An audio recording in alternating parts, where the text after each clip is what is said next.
অত্যন্ত পৰিতাপৰ বিষয় যে কালি গুৱাহাটী কৰ্চ কাৰেণ্টৰ এগৰাকী জ্যেষ্ঠ সাংবাদিক তথা গুৱাহাটী প্ৰেছ ক্লাবৰ সহকাৰী সম্পাদক জ্যেষ্ঠ সাংবাদিক দিলৱাৰ হুছেইন মজুমদাৰক কালি কৰ্তব্যৰত অৱস্থাত গুৱাহাটীৰ পাণবজাৰৰ এপেক্স বেংকৰ সন্মুখত যি প্ৰতিবাদী কাৰ্যসূচী আছিল সেই কাৰ্যসূচী ৰূপায়ণ কৰিবলৈ তেখেতে বাতৰি কৰিবলৈ যোৱা অৱস্থাত তেখেতক খুব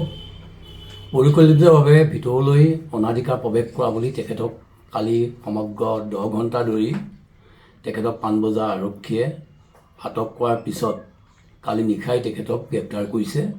আৰু এই সমগ্ৰ ঘটনাক সাংবাদিক নিৰ্যাতনৰ যিটো ঘটনা এই ঘটনাক আমি মৰিগাঁও জিলা সাংবাদিক সংস্থাই গভীৰ উদ্বেগ প্ৰকাশ কৰিছোঁ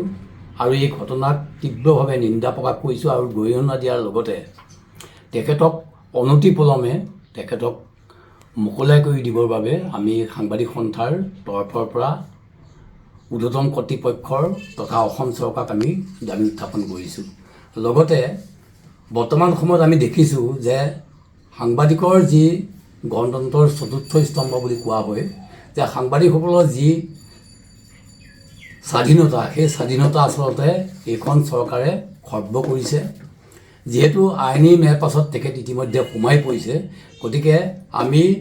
মৰিগাঁও জিলাৰ সাংবাদিক সংস্থাৰ লগতে মৰিগাঁও জিলাৰ সমগ্ৰ কৰ্মৰত সাংবাদিকসকলে তেখেতৰ অতি সোনকালে